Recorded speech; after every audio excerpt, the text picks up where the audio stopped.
thì mới cha khai chơi ní lọ đào hai mi nhà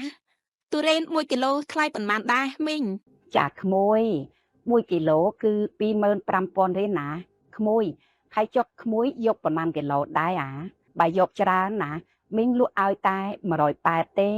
ណែក្មួយអា នេះគឺជាទុរេនសម្លូតពិតៗណា មិនមែនទុរេននាំចូលពីផ្ទះអ្នកចិត្តខាងទៀតដឹងហ៎មីង អាយ៉ាក្មួយអើយផ្ទះរបស់មីងនៅជិតវត្តមើមតើអ្នកចិត្តខាងរបស់មីងគ្មានដើមទុរេនទេណា អាយ៉ាមិនមែនទេមីងខ្ញុំចង់មានន័យថាក្រែងលោមីងយករបស់ចោលនិងរបស់ VN យកមកលក់នឹងណាមីង របស់មីងណា គឺធម្មជាតិពិតៗហើយក្មួយអញ្ចឹងក្មួយយកប្រមាណ គីឡូ ដែរបើសួរច្រើនយ៉ាងនេះប្រហែលជាទិញមិនចេះតិចហើយមើលទៅ ចាមីង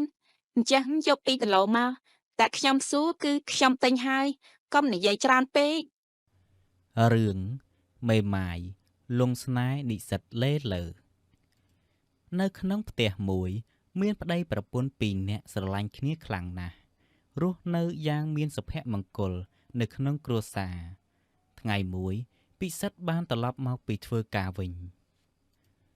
នៅក្នុងបន្ទប់ទទួលភ្ញៀវ អូនសំឡាញ់បងមកពីធ្វើការវិញហើយ ចា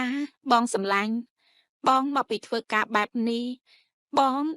បែរជាហត់អស់កម្លាំងខ្លាំងណាស់ហើយមើលទៅហើយនៅកន្លែងធ្វើការរបស់បងមិនដែរមានការងារច្រើនដែរអត់ មិនសូវជាមានច្រើនប្រហែលទេអូនអូនណាបងឃ្លានដល់ហើយនេះ អញ្ចឹងចាំអូនទៅធ្វើម្ហូបដែលបងចូលចិត្តឲ្យបងពិសាណា បាត់ប្រពន្ធសំឡាញ់អូនទៅធ្វើការឲ្យលឿនទៅបងឃ្លានខ្លាំងណាស់ហើយយ៉ាឃ្លានចំស្លាប់ហើយនេះ នីកាក៏បានដើរចូលផ្ទះបាយដើម្បីរៀបចំម្ហូបដែលប្តីនាងចូលចិត្ត នេះណែបងសំឡាញ់ឆាបាយម្រះព្រៅពងទាដែលបងចូលចិត្តតំណងដែរទេលោកប្តី អាយ៉ាវ៉ាវទំនងមែនទែនតែម្ដងហើយនឹងតែញ៉ាំបាយអស់ពីឆ្នាំងហើយមើលទៅបងពិតជាមានសំណាងពិតមែនបងមានប្រពន្ធដែលយកចិត្តទុកដាក់បែបនេះធ្វើម្ហូបដែលប្តីចូលចិត្តខ្លាំងបែបនេះណាហើយយ៉ាប្រពន្ធបងពិតជាល្អមែនទែន អូនក៏មានសំណាងដែរមានបងប្តីពូកែហើយខិតខំធ្វើការមិនឲ្យប្រពន្ធពីបាននោះទេឲ្យនៅតែផ្ទះតែងខ្លួនស្អាតបែបនេះណាលោកប្តីបើតាមអូនចាំថ្ងៃនេះជាថ្ងៃបាត់ប្រាក់ខែរបស់បងហើយមែនទេហា នីកាហើយយ៉ាអូនឯងនេះពិតជាចាំបានល្អពិតមែនអញ្ចឹងតើថ្ងៃនេះបានគេជះលុយ 2,500 ទិញពងទា 5 គ្រាប់ធ្វើម្ហូបឲ្យបងញ៉ាំយ៉ាងនេះនោះអា បងឯងនេះចេះតែនិយាយហើយមិនមែនអស់500ទេណាបង គឺអស់3,500ណាហើយថ្លៃម្រះព្រៅ500ម្ទេស500ទៀតណាលោកប្តីគឺមិនមែនថោកទេណា បងបានឃើញប្រពន្ធរបស់បងចេះរិះថាបែបនេះប្តីពិតជាសប្បាយចិត្តខ្លាំងណាស់នេះណែប្រពន្ធសម្លាញ់នេះជាប្រាក់ខែរបស់បងដែលបងបើកមកខែនេះណាគឺបងឲ្យអូនទាំងអស់តែម្ដងមិនបាច់ចាំទុកចាយនោះទេឲ្យតែប្រពន្ធធ្វើម្ហូបឆ្ងាញ់ឆ្ងាញ់បែបនេះឲ្យប្តីគឺនឹងតែឡើងគីឡូហើយណា ចាអរគុណហើយណាលោកប្តីហើយចាខែនេះអាចចាស់ចាយបន្ទាត់អស់ផងលុយខែថ្មីចូលមកទៀតហើយបែបនេះគឺមកពីប្រពន្ធរបស់បងចេះចាយចេះគិតគឺសមនឹងឧត្តមភរិយារបស់បងពិតមែនគ្រួសារដែលមានសុភមង្គលប្តីខំរកលុយប្រពន្ធខំសន្សំទុកដាក់គឺល្អបំផុតហើយ ចាលោកប្តីអូនពិតជាមានសំណាងពិតមែនអូនពិតជាមានសំណាងខ្លាំងណាស់តែបានប្តីល្អហត់ដូចជាបងអញ្ចឹងបងពិសាបាយសិនចុះណាចាប់អូនទៅទិញទុរេនឲ្យញ៉ាំមួយផ្លែតសិន នីកាក៏បានដើរទៅផ្សារដើម្បីទិញអីវ៉ាន់និងរបស់របរប្រើប្រាស់មួយចំនួននៅក្នុងផ្សារ អូហិមើចាស់ផ្លែឈើនេះល្អដល់ហើយមីយ៉ាទុរេន1 គីឡូថ្លៃប៉ុន្មានដែរមីង ចាក្មួយ1 គីឡូ គឺ 25,000 រៀលណា ក្មួយហើយចុះក្មួយយកប្រមាណគីឡូដែរអាបើយកច្រើនណាមីងលក់ឲ្យតែ180ទេណែក្មួយអានេះគឺជាទុរេនសម្លូតពិតណា មិនមែនទុរេននាំចូលពីផ្ទះអ្នកចិត្តខាងទេដឹងហ៎មីង អាយ៉ាក្មួយអើយផ្ទះរបស់មីងនៅជិតវត្តមើមតាអ្នកចិត្តខាងរបស់មីងគ្មានដើមទុរេនទេណា អាយ៉ាមិនមែនទេមីងខ្ញុំចង់មានន័យថាក្រែងលោមីងយករបស់ចោលនិងរបស់ VN យកមកលក់នឹងណាមីង របស់មីងណាគឺធម្មជាតិពិតហើយក្មួយអញ្ចឹងក្មួយយកប្រមាណគីឡូដែរបើសួរច្រើនយ៉ាងនេះប្រហែលជាទិញមិនចេះតិចហើយមើលទៅ ចាមីងអញ្ចឹងយក2គីឡូមកតែខ្ញុំសួរគឺខ្ញុំទិញហើយកុំនិយាយច្រើនពេក ពេលនោះណារីក៏បានដើរមកយកអីវ៉ាន់បោះដុំនៅកន្លែងតូបរបស់នាង អេហេរីណាមិត្តភក្តិតើឯងទៅណាបោកណានឹងគឺគ្នាយកអីវ៉ាន់ទៅលក់នឹងណាប្តីរបស់គ្នាគាត់ចុះប្រវល់ទៅចំការទៅគ្នាមកខ្លួនឯងបែបនេះព្រោះថារដងប្តីរបស់យើងគាត់មកយកនោះទេអញ្ចឹងពួកម៉ាក់ឯងប្រហែលជាគ្មានសំណាងដូចជាងនោះទេមានប្តីធ្វើការរកស៊ីចិញ្ចឹមមិនឲ្យធ្វើអីទេគឺនៅតែផ្ទះចាយលុយនិងតែងខ្លួនស្អាតឯងថាមើលណែទុរេនរបស់យើងនេះគឺ5គីឡូឯណោះឯងឃើញទេប្តីរបស់គ្នាគាត់ក៏ធ្វើការដែរតែគាត់ឆ្លៀតទៅមើលចំការបន្តិចព្រោះថាកម្មករគេបានសុំច្បាប់អស់ហើយនឹងណាអហមើលទៅធ្វើដូចជាមានចំការរបស់ខ្លួនឯងផ្ទាល់អញ្ចឹងនិយាយអញ្ចឹងឯងរាល់ថ្ងៃហ្នឹងមិនជួយធ្វើការប្តីរកស៊ីប្តីខ្លះទេគិតតែចាយលុយប្តីអញ្ចឹងបើប្តីឯងបាត់បង់ការងារតើគ្រួសារឯងនោះទៅជាយ៉ាងណាទៅឯងមិនបាច់មកខ្វល់ពីជីវភាពរបស់ខ្ញុំទេគិតតែខ្លួនឯងទៅប្រឹងរកត្រប់មកឡើងចាស់ជាងអាយុហើយប្តីរបស់យើងប្រាក់ខែខេគ្រួសារយើងមិនញីនោះរលំទន់ណាស់នោះទេណាមួយយើងមិនទាន់មានកូនផងមិនសូវមានចំណាយដូចឯងនោះទេຕົកលុយចាយធ្វើខ្លួនឲ្យដូចក្រមុំអីចឹងណានិយាយអញ្ចឹងគ្រួសាររបស់ឯងធូរធារដែរហេតុអ្វីឯងមិនគិតយកកូនចៅមួយទៅព្រោះឯងនៅផ្ទះស្រាប់ហើយមើលផ្លេចត្រចៀកធំហើយពេលគាត់ធំទៅក៏បានជួយចំណូលដៃជើងនៅពេលដែលយើងចាស់ទៅដែរសួស្តីចាអីវ៉ាន់ដែលចាស់បានកំងកាលពីល្ងាចមិញខ្ញុំបានរៀបចំរួចហើយចា ចាអរគុណអាចារ្យណែអញ្ចឹងគ្នាយកអីវ៉ាន់ទៅលក់សិនហើយណាចាទៅចាស់ប្រឹងប្រែងរកស៊ីទៅណាឯងក្រែងលោវាទៅមុខបន្តិច ពេលនោះនីកានិងណារីក៏បានដើរត្រឡប់ទៅផ្ទះរៀងខ្លួន ពេលណារីបានដើរទៅដល់ផ្ទះនាងក៏បានរៀបចំអីវ៉ាន់ដាក់លក់ ចាដាក់តែបៃតងឲ្យខ្ញុំមួយកាមក ចាស្រីស្អាតសូមរំចាំបន្តិចណា រីណាក៏បានដាក់តែបៃតងមួយកែវឲ្យណាគ្រី អ្នកអូនបានហើយគឺអស់2500 ចាអរគុណនេះចាយលុយមើលទៅចាយរកស៊ីដល់ហើយប្តីធ្វើការផងហើយឆ្លៀតទៅមើលចង្ការទៀតប្រពន្ធខំលក់លូអនាគតគឺមិនក្រនោះទេណាចាហេ អូនអើយមិនសូវសល់នោះទេបើយើងគិតចាំតែចាយលុយប្តីណាមួយណាលុយបងទឹកបងភ្លើងផងមួយខែអស់ច្រើនណាស់ពៅបើមិនជួយរកគ្នាទេច្បាស់ជាមិនសល់អ្វីទេក៏ព្រោះថាចំណាយច្រើនគ្រប់ច្រកតែម្ដង ចាត្រូវហើយចាយចាអញ្ចឹងខ្ញុំទៅសិនហើយខ្ញុំប្រញាប់ទៅរៀនផងណែចាជួយរកប្តីឲ្យខ្ញុំមួយផងខ្ញុំរៀនជិតចប់ហើយរកប្តីណាស្អាតល្អដូចជាប្តីចាយនឹងណា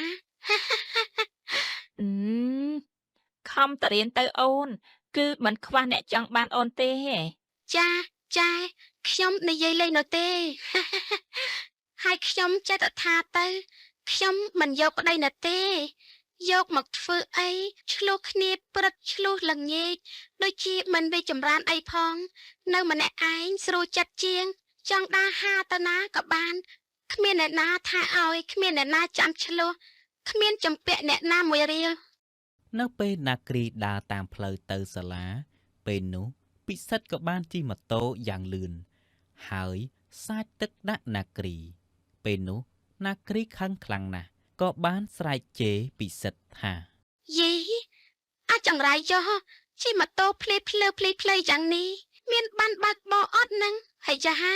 នុយមិនដាបានចូលសាលាទេហ៎គ្រូព្រៀនស្អាតបាតដែរតា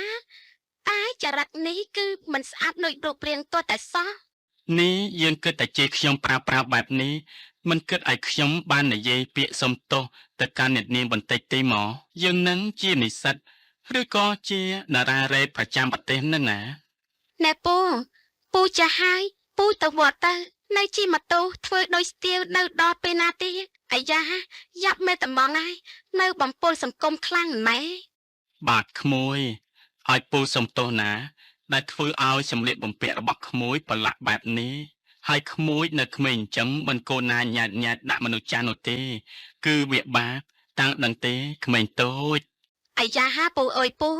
ខ្ញុំមិនខ្លាចបាបនោះទេបើបាបមែនខ្ញុំនឹងអូសមនុស្សចាស់ដូចជាពូនេះមកបាបជាមួយនឹងខ្ញុំដែរហើយ ហាបានហើយចូលរៀនមកប៉ុន្មានបានជាស្មើនឹងមិនទាន់ចូលសាលាទៀតនេះណាបើក្មេងគេល្អនោះគឺគេចូលថ្នាក់តាំងពីយូរមកហើយ អះហើយយ៉ាហាបធូអើយម៉ោង8បាត់ទៅហើយនេះខ្ញុំចូលរៀនមក7ណាគ្រូខ្ញុំឲ្យឈរក្រៅថ្នាក់ទៀតហើយហើយយ៉ាងាប់អើយ ចំណែកឯពិសិដ្ឋក៏បានជិះម៉ូតូទៅលេងរិទ្ធីវ័នដែលជាមិត្តរបស់គេ សួស្តីរិទ្ធិវ័នឯងនៅផ្ទះអត់ហ្នឹងអា ចាស់បងគាត់មិននៅផ្ទះនោះទេគឺគាត់ទៅមើលចំការតាំងពីព្រឹកមកម្លេះបងអើយ អអញ្ចឹងទេហ៎ប្រហែលជាដល់ថ្ងៃដែលប្រមូលផលហើយមើលទៅបានជាអាកតនឹងវាទៅមើលបែបនេះ ចាស់ពិតមែនហើយបងធូរេរបស់ខ្ញុំដល់ថ្ងៃប្រមូលផលហើយបងទៅមើលគាត់មើលហើយជួយហៅគាត់មកផ្ទះវិញផងព្រោះដល់ម៉ោងញ៉ាំបាយហើយតាមមិនទៅហៅគាត់ធ្វើការមិនស្គាល់បាយមិនស្គាល់ទឹកនោះទេប្តីរបស់ខ្ញុំនោះ ពេលនោះពិសិដ្ឋក៏បានជិះម៉ូតូទៅចំការដើម្បីហៅរិទ្ធិវ័នពេលទៅដល់ឃើញរិទ្ធិវ័នបានបេះផ្លែទុរេនយ៉ាងច្រើន អេសំឡាញ់ប្រពន្ធឯងហៅហូបបាយណាឯងនេះធ្វើការមិនស្គាល់ម៉ោងបាយពិតមែន សំឡាញ់ឯងទៅមកពីណានឹងហើយខ្យល់អីដែលបក់ឯងមកដល់ទីនេះ ណែយើងមានរឿងចង់និយាយជាមួយឯងនឹងណាទៅផ្ទះតបងទៅប្រពន្ធរបស់ឯងក៏ហៅហូបបាយដែរហើយយ៉ាថ្ងៃត្រង់ហើយឯងមិនឃ្លានស្លាប់ទេអាយ៉ា អញ្ចឹងយើងប្រញាប់ទៅហើយខ្លាចខ្លារបស់យើងនឹងវាខឹងអញ្ចឹងសំឡាញ់ឯងទៅហូបបាយផ្ទះរបស់យើងតែម្ដងទៅមិនបាច់ទៅផ្ទះនោះទេសាកស្នាដៃប្រពន្ធរបស់យើងម្ដងទៅណាដឹងតែអេមតែម្ដងហើយ អញ្ចឹងក៏បានអូខេសំឡាញ់ហើយយ៉ាយើងកំពុងតែឃ្លានផងណា នៅផ្ទះរដ្ឋិវ័នរីណាក៏បានរៀបចំម្ហូបអាហារចាំអ្នកទាំងពីរពេលនោះពួកគេក៏បានដើរមកដល់ ពួកបងអញ្ជើញមកដល់ហើយតោះនាំគ្នាហូបបាយអូនត្រៀមរួចរាល់ហើយណាប្តីមកឲ្យអូនយកទៅទុកឲ្យបងទៅងុយទឹកសិនទៅចាំហូបបាយ ពេលពួកគេទទួលទានអាហាររួចរាល់ហើយរដ្ឋិវ័ននិងពិសិដ្ឋក៏បាននិយាយរឿងការងារមួយចំនួន យើងដូចជាមានការព្រួយបារម្ភខ្លាំងណាស់ព្រោះថាក្រុមហ៊ុនដែលយើងធ្វើការដូចមិនសូវរីកចម្រើនតតែសោះហើយបុគ្គលិកក្រុមហ៊ុនចេះតែជំរុកចេញម្ដងមួយជារឿយនៅថ្ងៃណាមួយគង់ទៅដល់វេនរបស់គ្នាទេណាសំឡាញ់ មែនហើយដោយសារតែបញ្ហាសេដ្ឋកិច្ចនៅក្រុមហ៊ុនគ្នាក៏មានបញ្ហាដូចក្រុមហ៊ុនរបស់ឯងដែរយើងក៏ពិបាកនិយាយពីបញ្ហានេះជាមួយប្រពន្ធយើងដែរគឺបែបនេះហើយទើបយើងមានពេលទំនេរពីការងារហើយឆ្លៀតធ្វើការងារចំការតិចតួចមើលខុសត្រូវកម្មករជួយសម្រាលការងារប្រពន្ធរបស់យើងខ្លះព្រោះគាត់នៅលក់ដូរផងធ្វើការផ្ទះផងនិយាយថាពីច្រើននោះច្រើន យើងមើលទៅប្តីប្រពន្ធរបស់ឯងស្រដដៃគ្នារកស៊ីខ្លាំងណាស់ទោះអត់មានការងារធ្វើក៏មិនអីដែរមិនដូចគ្រួសាររបស់គ្នានោះទេយើងខ្លាចតែក្រុមហ៊ុនខ្សែធនទៅយើងអត់មានការងារធ្វើតើបានប្រាក់ខែមកពីណាទ្រទ្រង់គ្រួសារនោះបើដល់ថ្ងៃនេះមានតែយើងមីហើយដែលទទួលខុសត្រូវលើបន្ទុកគ្រួសារទាំងមូល ហើយកុំគិតច្រើនអីណាសំឡាញ់ចាំដល់ពេលណាពេលនឹងទៅសំគិតទៀតកុំគិតច្រើនអីនាំតែស្មុគស្មាញនៅទេ អាយ៉ាល្ងាចណាស់ហើយដែរយើងរកតលៀងចាននៅឯផ្ទះសិនណារីណាលាហើយអរគុណសម្រាប់ម្ហូបមួយពេល ចាស់ នេះ បងមិនអីទេលើកក្រោយអញ្ជើញមកលេងទៀតណា ពិសិដ្ឋក៏បានជិះម៉ូតូត្រឡប់ទៅផ្ទះវិញចំណែកឯរីកានាងមិនបាននៅបំពេញកាតព្វកិច្ចជាមេផ្ទះនោះទេគិតតែដើរលេងចាយលុយទិញអីវ៉ាន់គ្មានប្រយោជន៍ពេលនាងមកដល់ផ្ទះនាងក៏និយាយថា ហាបងឯងទៅមកពីណាហ្នឹងអាខ្ញុំខំតែបារម្ភ បងទៅលេងផ្ទះមិត្តភ័ក្តិរបស់បងនឹងណា បងឯងទៅលេងផ្ទះមិត្តភ័ក្តិរបស់បងចុះបងឯងរាល់ថ្ងៃទុកខ្ញុំជាស្អីបានជាមិននាំខ្ញុំទៅជាមួយដែរឬក៏បងឯងលួចលាក់មានស្រីនៅឯណាហាឆាប់ប្រាប់លាមក អាយ៉ាអូនសម្លាញ់ក្រែងអូនទៅផ្សាយឲ្យបងទៅយកអូនទៅជាមួយយ៉ាងម៉េចអូនឯងកុំចេះតែគិតរករឿងខុសរបៀបបែបនេះពេកណា អូនរករឿងខុសរបៀបយ៉ាងម៉េចខំទៅខំអាយកលុយទៅឲ្យស្រីអត់ប្រយោជន៍នោះតែទៀតអត់ចាំងងារធ្វើហើយអត់មានលុយមកពីណាចិញ្ចឹមស្រីទៀតទេខ្ញុំមិនចង់និយាយច្រើននោះទេអញ្ចឹងយើងលែងលះគ្នាទៅខ្ញុំមិនចង់រស់នៅជាមួយប្រុសអត់បានការដូចបងនោះទេ អូនកុំចាំអីមើបងមិនចាំបាយពីអូនទេណាអូមិនអីទេ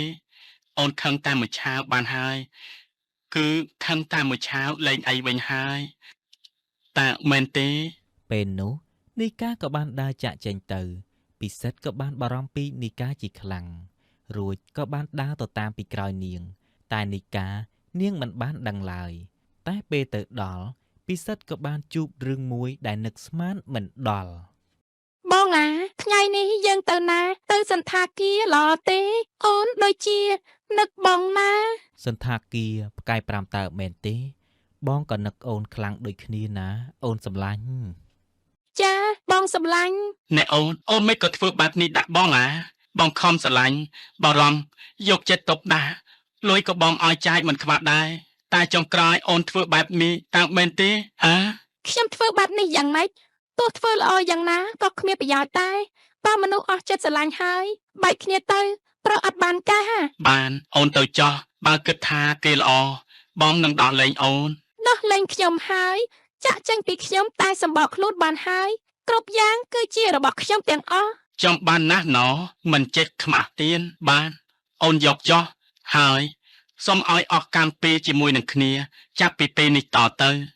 ពេលនោះពួកគេក៏បានឆ្លោះគ្នាយ៉ាងខ្លាំងហើយឈានដល់ការលែងលះជីវិតរបស់ពិសិដ្ឋពេលនេះគ្មានទីពឹងនោះទេប្រពន្ធបានយកលុយឡានផ្ទះរបស់ពិសិដ្ឋទាំងអស់ហើយនាងក៏បានមានអ្នកថ្មី5ឆ្នាំក្រោយមកណាគ្រីក៏បានរៀបចប់បរិញ្ញាបត្រហើយនាងក៏បានចាប់ផ្ដើមរកការងារធ្វើដោយធ្វើការងារពិតជាពិបាកខ្លាំងណាស់មានសម្ពាធការងារច្រើនតែប្រាក់ខែតិចហើយនាងក៏បានចាប់ផ្ដើមរកស៊ីខ្លួនឯងចៃដន្យអីក៏បានជួបជាមួយនឹងពិសិដ្ឋដែលជាកំឡោះពោះម៉ាយរបស់យើងតែម្ដង ណែខ្ញុំដូចជាមានអារម្មណ៍ថាធ្លាប់ជួបនាងនៅឯណាទេនេះដូចជាប្រហែល ណែនាងច្រមុះជួបគ្នាទៀតហើយខ្វះកន្លែងរកស៊ីមែនបានជាមករកស៊ីកន្លែងជាមួយគ្នាបែបនេះនេះជានិស័យតើមែនទេ ណែនាយបើដឹងថារកស៊ីនៅទីនេះជួបលោកណាខ្ញុំមិនមកទេតែនេះសំបីបន្តិចក៏មិនដឹងដែរ ណនឹងថានិស័យមែន ពួក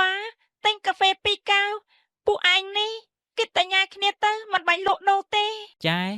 បាយ2ចានញ៉ាំនៅទីនេះណាទិញកាហ្វេហើយក្មេងទាំងពីរក៏បាននាំគ្នាញ៉ាំបាយនៅតូបណាគ្រីពួកគេក៏បានលក់ដូរនៅជិតគ្នាយ៉ាងសមប្រកបតែថ្ងៃមួយក៏មានបរិសម្នាក់មកទិញបាយនៅតូបណាគ្រីហើយក៏បានប្រើសម្ដីលេបខាយញ៉ាយញងណាគ្រី ខ្ញុំនេះ ពេលនោះណាគ្រីក៏បានស្ទុះស្ទាចូលសាលាបាត់ទៅណែស្រីស្អាត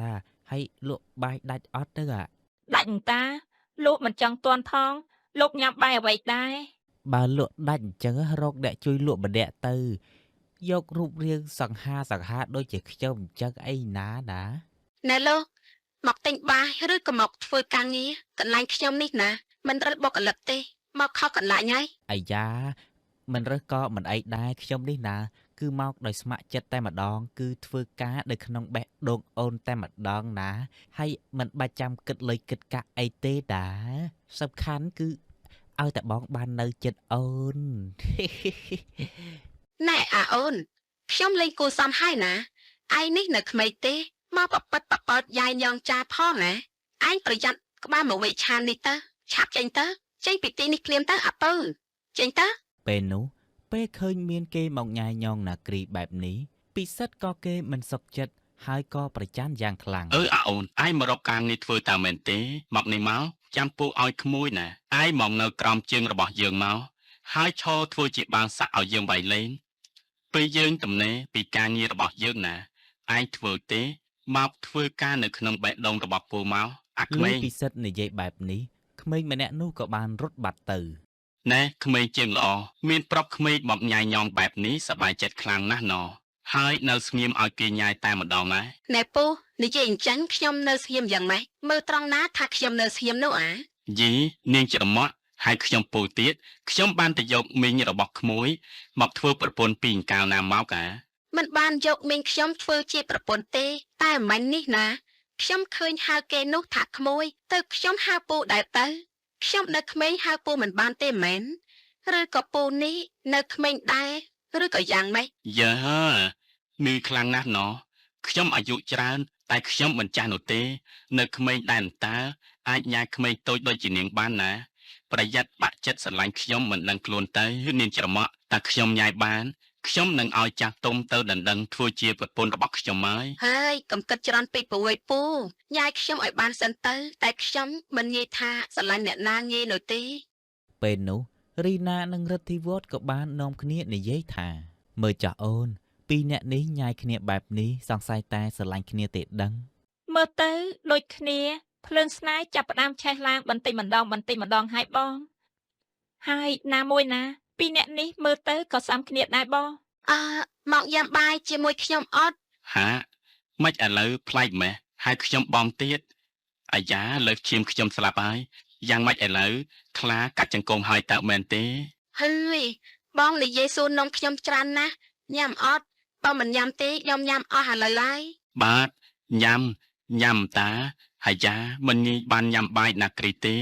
ព្រោះថាណាគ្រីលក់ដាច់ខ្លាំងណាស់បងនេះណាចង់ញ៉ាំយូរហើយតែមិនហ៊ានទិញញ៉ាំតតសោះថ្ងៃនេះពិតជាសំណានល្អពិតមែនហើយយ៉ាសំណានល្អពិតមែនហើយនេះ សំដីផ្អែមណាស់បងឯងនេះឆាប់ញ៉ាំទៅញ៉ាំទាំងអស់គ្នាទៅបង ញ៉ាំបាយហើយបងនឹងនាំអូនទៅដើរលេងណា ទៅណាបង គឺបងនាំអូនទៅលេងផ្ទះរបស់សម្លាញ់បងនឹងណា ទៅធ្វើអីបងតើបងមានការងារនៅទីនោះតើមែនទេហើយចាំបាច់ខ្លាំងអត់អូននឹងបិទតូបទៅជាមួយបងណា បងមិនមានការអ្វីនៅទីនោះនោះទេតែផ្ទះគេនោះណាមានចំការផ្លែឈើគ្រប់មុខណាអូនបងឃើញអូនធ្វើការរកស៊ីហត់ខ្លាំងណាអញ្ចឹងបាននាំអូនទៅសម្រាករំហាយកាយម្ដង មែនក៏អីបងឯងនេះចាស់ប្រែងអូនទៀតអូនស្មានតែបងមានធរៈអីនៅទីនោះ គឺបងចង់ធ្វើឲ្យអូនសប្បាយចិត្តនឹងណា នៅពេលដែលពួកគេញ៉ាំបាយរួចហើយអ្នកទាំងពីរក៏បាននាំគ្នាទៅផ្ទះណារី សួស្ដីសម្លាញ់ ជំរាបសួរបងទាំងពីរ ចាជំរាបសួរអូនជំរាបសួរបង បាទជំរាបសួរសម្លាញ់ខ្យល់អីបក់ឯងមកទៀតហើយនេះ គឺថាខ្យល់នឹកពួកឯងនឹងណាខានមកលេងយូរហើយអាយ៉ាគ្នានឹកខ្លាំងណាស់នៅផ្ទះឯងនេះឥឡូវប្លែកខ្លាំងណាស់ដើមឈើរបស់ឯងនៅក្រៅផ្ទះធំជាងមុនហើយ នឹងហើយសម្លាញ់តាំងពីយើងឈប់ធ្វើការមកយើងចេះតែរកដើមឈើដើមគ្រប់មុខនឹងណាហើយដាក់ជីបំពន់ណាសម្លាញ់បានជីវាធំយ៉ាងនេះ អូនណាញ៉ាំបាយហើយនៅបើមិនទាន់ញ៉ាំទេខ្ញុំទៅធ្វើម្ហូបឲ្យអូនញ៉ាំសិនណាមកពីចំណាយផងឃ្លានស្លាប់ហើយ មិនអីទេបងស្រីខ្ញុំញ៉ាំបាយពីព្រឹករួចហើយគឺនៅតែថ្ងៃតា អូខេណាអញ្ចឹងចាំបងធ្វើម្ហូបឆ្ងាញ់សម្រាប់អូននៅថ្ងៃត្រង់នេះតែម្ដង បាទអញ្ចឹងខ្ញុំសូមនាំសំសាររបស់ខ្ញុំទៅដើមមើលចំការបន្តិចហើយណា យ៉ាងម៉េចសង្សារហើយយ៉ាមិនគ្នាមិនដឹងសោះអញ្ចឹងហើយពួកឯងស្រឡាញ់គ្នាតាំងពីពេលណាមកអាយ៉ា គ្នាឡើងសប្រายតែម្ដងហើយណាសម្លាញ់ យើងមិនប្រាប់ឯងនោះទេទុកឲ្យឯងឆ្ងល់ចោះតោះអូនសំឡាញ់បងនឹងនាំអូនទៅមើលធម្មជាតិដ៏ស្រស់ស្អាតណា ចាបង ពិសិដ្ឋនិងរីណាក៏បាននាំគ្នាទៅមើលទេសភាពនៅឯចំការឲ្យបងសុំទោសណាដែលបងមិនមានលុយនាំអូនទៅដើរលេងនៅឲ្យឆ្ងាយៗសប្បាយជាងនេះ ចា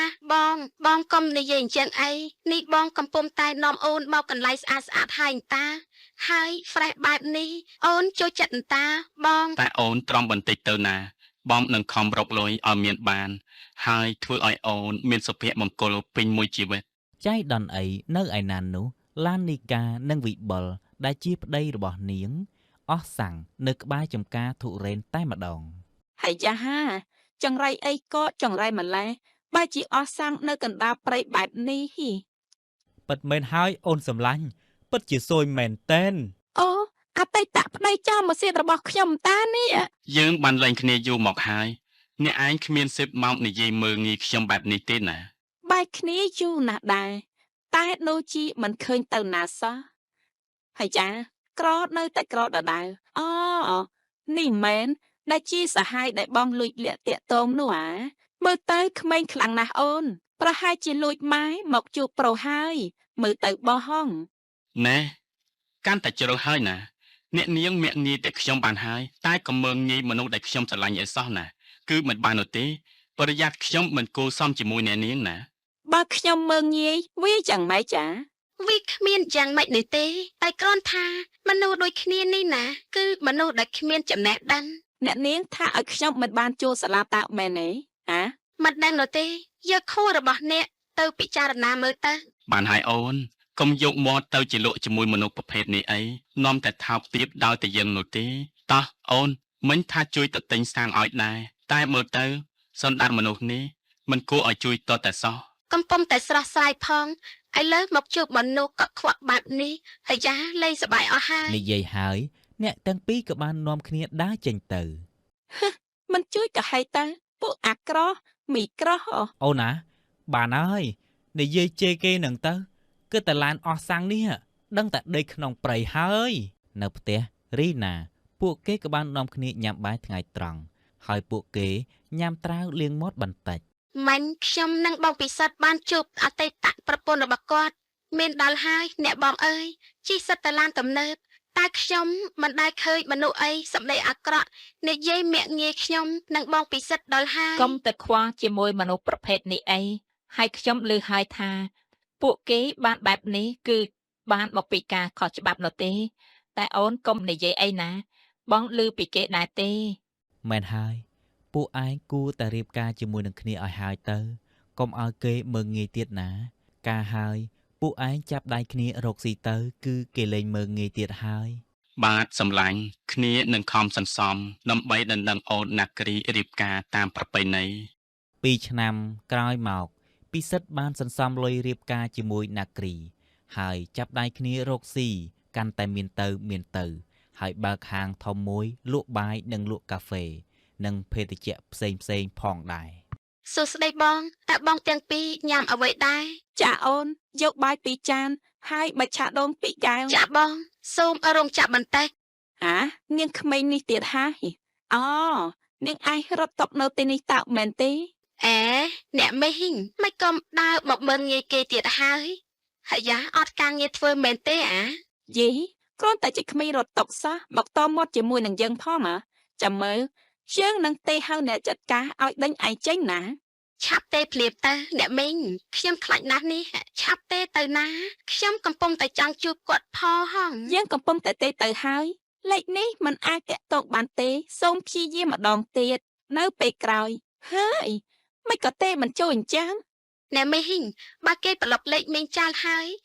តើប្រឹងទេដល់ស្លាប់ទៀតក៏ទេមកចូលដែរចាំមើលណាយើងទេម្ដងអាឡូបងប្រុសនៅហាងរបស់ប្អូនមានអ្នកមីងម្នាក់កំពុងតែចង់ជួបបងណាបងឆាប់អញ្ជើញមកឲ្យលឿនមក ពេលនោះបងរបស់ណាគ្រីក៏បានមកដល់តើអ្នកណាទៅដែលចង់ជួបបងនោះ គឺម្នាក់នោះហើយបង ហានាងចង្រៃនេះទេហ៎ហើយយ៉ាមានបានដោយសារតែបោកប្រាស់គេហើយប្តីរបស់នាងបានជួញដូរមនុស្សខុសច្បាប់ ប៉ូលីសកំពុងតែចាប់ឯងហើយឥឡូវនេះនាងឯងមកអុកលុកកន្លែងប្អូនស្រីរបស់យើងរកស៊ីទៀតហ៎ ហា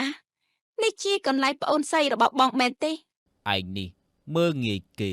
ពិតជាមិនដឹងភ្នំខ្ពស់ភ្នំទាបមែនឯងប៉ះអ្នកណាក៏ប៉ះចោះតែហាមប៉ះប្អូនស្រីរបស់យើងគឺមិនបាននោះទេយើងនឹងហៅប៉ូលីសមកចាប់ពួកឯងចូលគុកតែម្ដងហ៎ កុំអីបងឲ្យខ្ញុំសំទោសខ្ញុំពិតជាមិនដឹងថាប្អូនស្រីរបស់បងពិតមែនបើតាំងខ្ញុំដឹងខ្ញុំមិនដែលឃើញបងមានប្អូនស្រីឯណា នេះគឺជាប្អូនស្រីបង្កើតរបស់យើងដែលបានបាត់ខ្លួនតាំងពី25ឆ្នាំមុននោះអីក៏ប៉ុន្តែឯងមិនបាច់ដឹងច្រើននោះទេលោកប៉ូលីសឆាប់ចាប់ពួកវាទៅដាក់គុកភ្លាមទៅចំណែកឯសំណុំរឿងក្តីខ្ញុំបានរៀបចំរួចរាល់អស់ហើយឆាប់ចាប់ពួកវាភ្លាមទៅប៉ូលីសក៏បានចាប់អ្នកទាំងពីរនោះដាក់គុកពីបទរកស៊ីជួញដូរមនុស្សខុសច្បាប់និងដើរបោកប្រាស់ជនស្លូតត្រង់ចំណែកឯណាគ្រីនិងពិសិដ្ឋក៏បានជោគជ័យក្នុងការងាររកស៊ីរបស់ពួកគេដែលពួកគេបានខិតខំប្រឹងប្រែងរកជាមួយគ្នាព្រមទាំងមានការជ្រោមជ្រែងពីបងប្រុសរបស់នាងផងដែរ